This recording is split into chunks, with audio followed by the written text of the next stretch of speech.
All right, guys, so today's lesson is going to be on graphing quadratics. So we're going to look at vertex form, standard form, factored form. We're also going to look at the key features of a parabola because that's really important too. So I'm going to start with the key features because that's how we started off this unit. So the key features, there were 10 of them. Orientation, vertex, max, min, the line of symmetry, the domain, the range, the x-intercept, the y-intercept, the transformation, and the end behavior. So if I give you a picture of a parabola, something that looks like this, and you should be able to tell me all 10 key features of that parabola. So I kind of started off here, but so the first thing, if we were going to do orientation, you would look at which direction is the parabola facing. So you look at the arrows, and if they're going down, then you know it's downwards. So downwards is orientation. The vertex, remember that the vertex is either the highest or the lowest point on the parabola, depending on its orientation. And it's always smack in the middle of the U. So this is the vertex right here. And that's a location, that's a point. And that point is at 1, 0. Is it a max or a min? That refers to the vertex. So is the vertex the highest point on the parabola? If so, that's a max. If the vertex is the lowest point on the parabola, then that's a min. So if you look at all the points that make up this parabola, the vertex is the highest one, so that's a max. Let's see, line of symmetry. So remember that the line of symmetry has to always be written x equals because it's a line, and it's actually always the x of the vertex, so x equals 1. The line of symmetry would technically be the line that cuts this parabola right in half, and that's it right there. You could think of it as it goes through the x-axis at 1, and that's x is 1. So you could think of it that way too. The domain. So I don't know if you guys remember, but the domain was the same for every problem that we've ever done. Domain, if you're looking at the parabola specifically, it's referring to how wide the parabola is going to go. Sorry, I don't know why I did a special one. So it's going to forever go out to the left and forever go out to the right, because that's how the width of the parabola will continue to go on forever. So this is how you write it. Remember, it's a parentheses because it's infinity. And whenever we have infinity, we don't know what number that is. And so then that's why you use the parentheses. If it's a set number, then you use a bracket. When you guys go to write in the answer for domain or range in your assignment on Google Forms, I want you to just write the words out. So for this one, I would want you to write like negative infinity. You could put INF and positive infinity, because you're not going to see the symbol, the infinity symbol, on Google Forms. So you could just write INF and I'll know what you're talking about. Range. So now when you're looking at the parabola, range is technically referring to how tall the parabola is.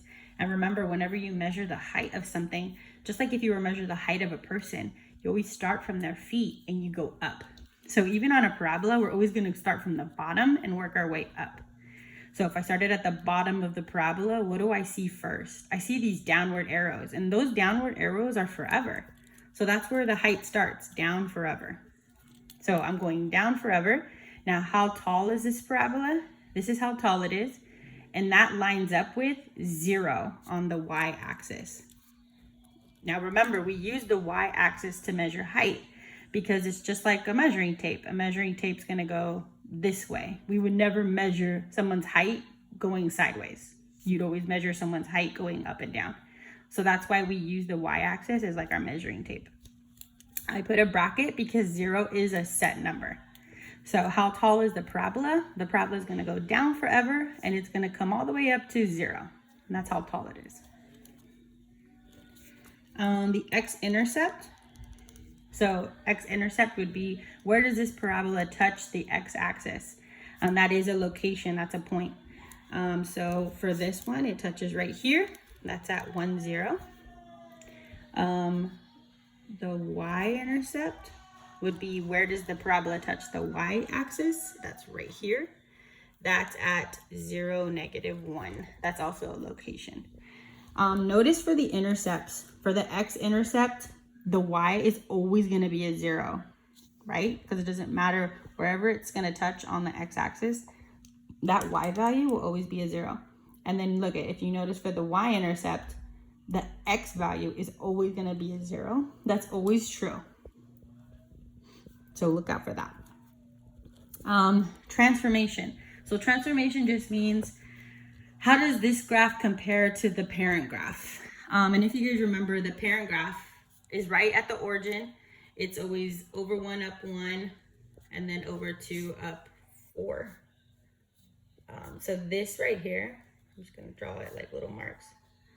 That's the parent graph. So when it comes to transformation, you're telling me, how did I go from the parent graph to my new graph? How did I move it? So in this case, we went to the right 1 unit. So you would just write right 1. It flipped. So you can say that in many ways. You could say reflected, flipped, orientation changed. You could say something like that.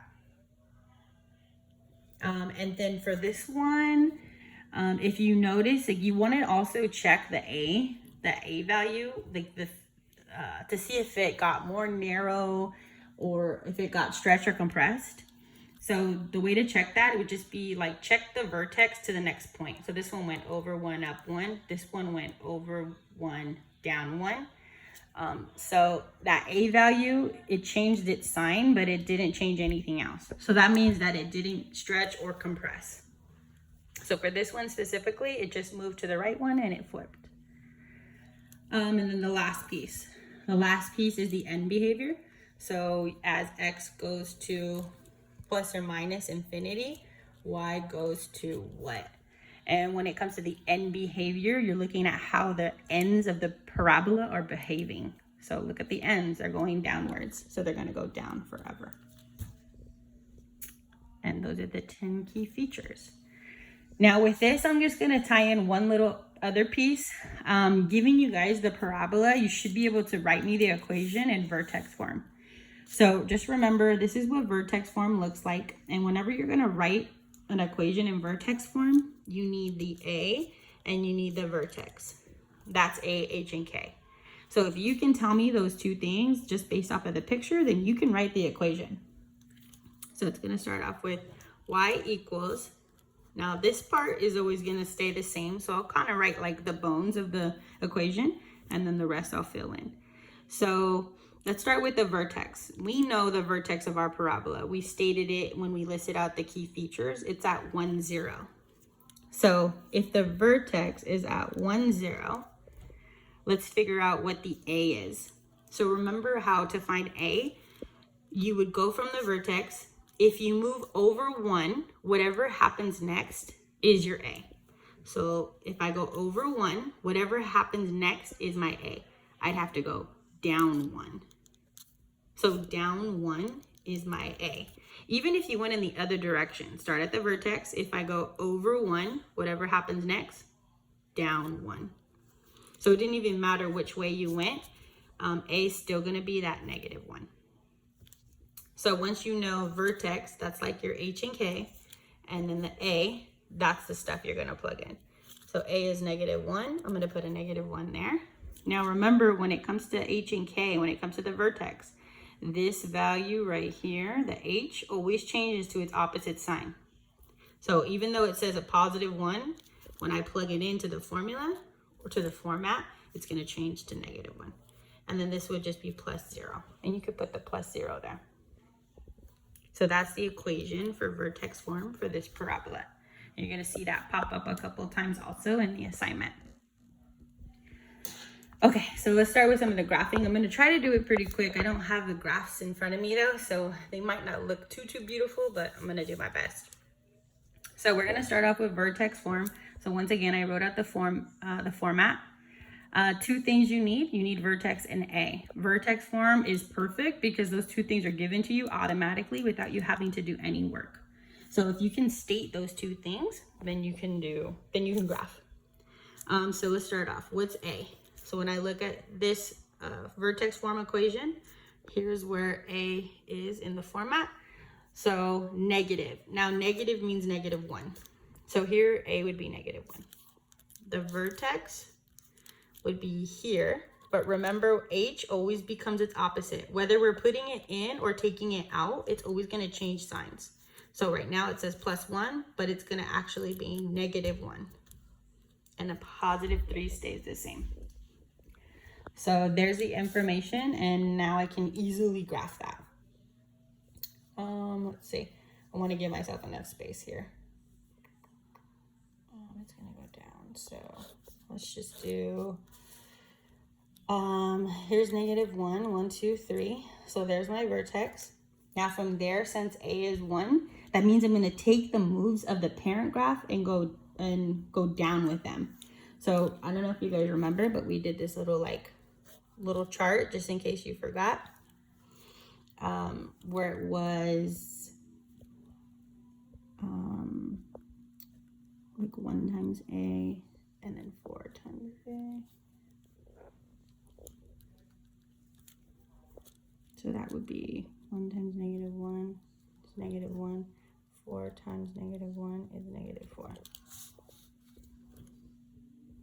So what this means is when I go over 1, I'm going to go down 1. And when I go over 2, I'm going to go down 4. So I'm going to go over 1, down 1, over 1, down 1 in the other direction also. And then when I go over 2, 1, 1, 2, I'm going to go down 4. So 1, 2, 3, 4.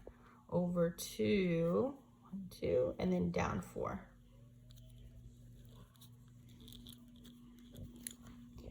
So it should look something like that. Sorry, it's a little messy, but hopefully you guys remember this chart, and it's in our notes. We've written it down a bunch of times too. I'll keep writing it again and again though. Let's look at another one. So I would need to know what A is. So in this case, A is the 2. Vertex is going to be here, but remember it's always the opposite of this one. So it's going to be 2, -4. So from there, I'm going to graph it. Let me think. So 2, -4, and it's going to go up. So let's just go like that. So at 2, 1, 2, 3, 4, there's the vertex. And then A is 2. So what that actually means is I'm going to double the moves of the parent graph. But I'll go ahead and do the chart too. So remember, it's always 1 times A and 4 times A. It'll always be that. And A in this case is a 2. So we're going to move 2 and 8.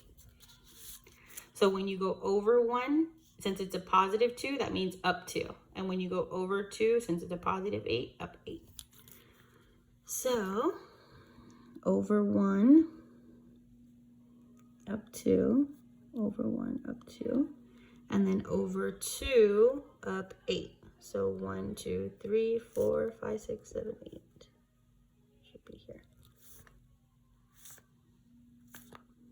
And it should look something like this. So barely any work that you really have to do, but you do have to be familiar with the table. So refamiliarize yourself with that, and just know as long as you have vertex in A, you can easily graph a parabola. So that's vertex form. There's nothing much more to that. Let's now do standard form. So standard form is when the problem looks like this. So y equals ax squared plus bx plus c. So when it's given to you from high power down to low. So same things, you still need to find vertex in A. So with standard form, A is still going to be given to you because A is going to be whatever with x squared. So that's still going to be given. We don't have to find it. But this time, there's no way we know the vertex. We have to find it. And if you guys remember, we use this formula, opposite B over 2A. And that gives us like the x of our vertex, or the h, whatever you want to call it. So we're going to go ahead and do this one. So if I look at y equals x squared plus 6x plus 1. So if I wanted to list out what A is whatever's with x squared, and that's imaginary 1 right there. So that means my A is a 1. My vertex, I have no idea what that is right now. So I'm going to use this formula to help me find it. The formula helps you find the x of the vertex, and it's opposite B over 2A. So that means the opposite of B, so the opposite of 6 over 2 times A, which is 1. So that's -6/2, which is -3. So that means the x in my vertex is a -3. Now, if I want to figure out what the y is of the vertex, I already know what x is. So plug it in for the x's that you see in the equation, and that'll equal y. That'll give us what we're missing. So let's do that. So y equals -3 squared plus 6 times -3 plus 1. So all I'm doing is substituting in -3 for the x in the equation. -3 squared is 9. 6 times -3 is -18 plus 1. So 9 minus 18, that's -9 plus 1, that's -8. So I'm going to come back up here and say, now I have A is 1 and vertex is -3, -8. I'm going to go ahead and attempt to graph this. So -3, -8. Okay, we're going to be like this. So 1, 2, 3, 1, 2, 3, 4, 5, 6, 7, 8. So there's the vertex. We said A was 1. So that's awesome, because if A is 1, that means we're just making the moves of the parent graph. And if you guys need to do a little table, then we could do that. So 1 times A, 4 times A. A is 1, so 1 and 4. So when I go over 1, I'm going to go up 1, and when I go over 2, I'm going to go up 4. So I'm going to go over 1, up 1. I'm going to do the same thing in the other direction. And when I go over 2, I'm going to go up 1, 2, 3, 4. And I'm just kind of eyeballing it when I reflect it, just because I don't have graph paper. But it should look something like that. Let's do one more. So once again, we'll start off with what A is, because I know that that's given to me. A is always given to you. So A is -2. The vertex is not given to me. I'm going to need to find it. So I'm going to use a formula. Opposite B over 2A. That's going to give me the x of the vertex. So the opposite of B, which is the opposite of 4, 2 times A.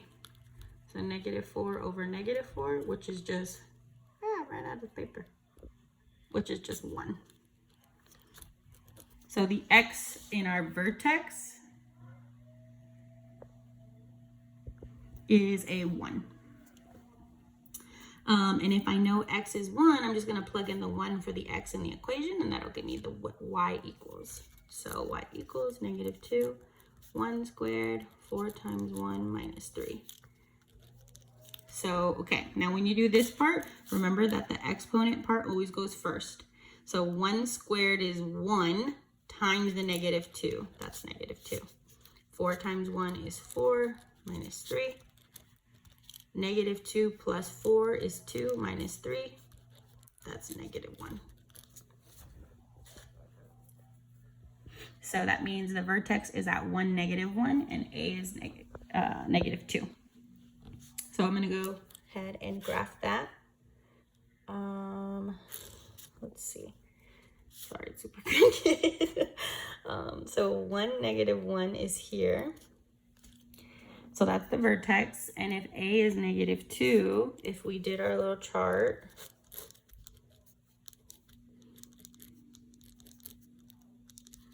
put -2 in here, it would be -2 and -8. So that would mean that when I go over 1, I'm going to go down 2. And when I go over 2, I'm going to go down 8.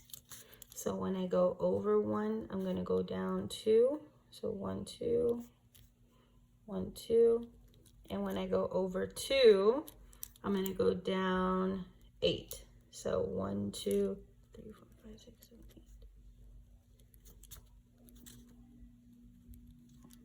So it should look something like this. Remember that you should always have 5 points when it comes to your parabolas. And that's standard form. So the last one is factored form. So factored form is obvious because you'll see the 2 factors there. A is always whatever's out in front of the factors. So A is always going to be given to you. And in this case, since it's factored, we're going to graph by the x-intercepts, which means we'll solve for x using the zero product property. And I'll show you guys how to do that in just a second. The only difference between my prep and honors class is prep, you guys graph 3 points on this one, but honors, you guys need to know how to graph all 5. So just make sure, honors, you guys have the 5 points there. So let's go ahead and look at it like this. So if you guys remember, but if we're technically, if it's factored, right? Now this case, we're not looking for vertex in A. We will still use A, which you can write out what A is here. Because remember, A is whatever's out in front of the factors. And in this case, if there's nothing there, that means an imaginary 1. So A is 1. But now we're not going to be using the vertex. We're going to be using the x-intercepts to help us. Whenever you have an x-intercept, the y values are always a 0. So that's why the equation ends up looking like this. So we're going to force the y to be a 0 so that we can plot the x-intercepts, so that we can solve for x's. So in this case, remember when we have zero product property, if this times this equals 0, one of these factors have to come out to a 0. So what number plus 2 would give me a 0 here? So this x is a negative 2. This x would be a positive 2. And those are locations on the point. If you want to think of it as the actual points, you would write it out as a point. Because if x is negative 2, the y is a 0. If this x is a positive 2, y was a 0. So you could write them out as points if you'd like. You don't have to, but let me go ahead and start the graph. Okay, so by solving for the x-intercepts, right? So you solve for this when you got x equals negative 2. That means you're going to plot a point on negative 2 on the x-axis. So just like that. That's technically negative 2, 0. Okay, now this one we solved it, x equals 2. So that means you're going to plot a point on positive 2 on the x-axis, which this point also represents 2, 0. Now from there, when you find the vertex is always going to land right in the middle of these two things.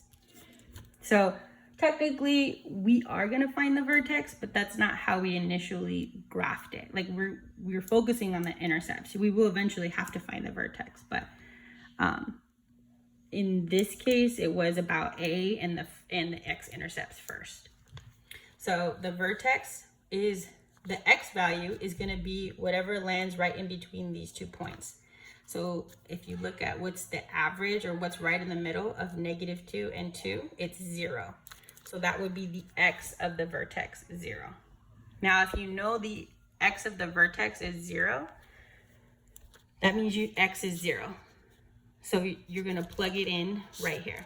So y equals 0 plus 2, 0 minus 2. And you're going to solve this, and that's going to give you the y of the vertex. So 0 plus 2 is 2. 0 minus 2 is negative 2. And 2 times negative 2 is negative 4. So that's how we get vertex is at 0, negative 4. Now for prep, you guys would be done and you'd move on to the next problem. But for honors, you guys are required to graph the other points. So just go based off of A. If A is 1 and this is the vertex, what would be the next move? Over 1, up 1. Over 1, up 1. And then you guys are done. So just base the next moves off of A. For prep, don't worry about that part. You guys would just keep it at the 3 points and then connect it and make your problem. Last one. So once again, I'm going to do it by the intercepts. By factored form. So you can state what A is if you'd like right off the bat. So A is a number out in front, which is a negative 2. Eventually we'll find the vertex, but that's not how we're going to start off the problem. So the idea is to graph by the intercepts. So to solve for the x's, right? If this all multiplied together is a 0, that means one of these factors has to be a 0.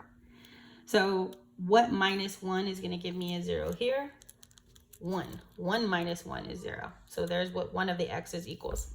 What minus 3 is going to give me a 0 here? 3. Because 3 minus 3 will give me a 0. So when it comes to the graphing part, that means you're going to plot a point on 1 on the x-axis and on 3. So 1 and 3. So it's going to look like that. Now the vertex is right in the middle of those two x's, or the x of the vertex is right in the middle of those two x's. So what number is right in the middle of 1 and 3? A 2. And that's the x of the vertex. So if you know the x is a 2, you're going to plug that 2 in for the x in the equation. So y equals -2, 2 minus 1, 2 minus 3. And once I solve that, then I'll almost be done. So 2 minus 1 is 1. 2 minus 3 is -1. This is all multiplication. So -2 times 1 is -2. And then times the -1, that's 2. So vertex is at 2, 2. 2, 2. So for prep, you guys would just connect it and you're done. For honors, you guys need to do the last 2 points because you need 5. So just go based off of your vertex and go based off of A. If A is -2 over 1 down 2, that's already given. So now do the next one. If A is a -2, when you go over 2, you'd be going down 8. And so I want you guys to make sure you have all 5 points when it comes to that one. But prep, you guys are good with just 3. And that's it.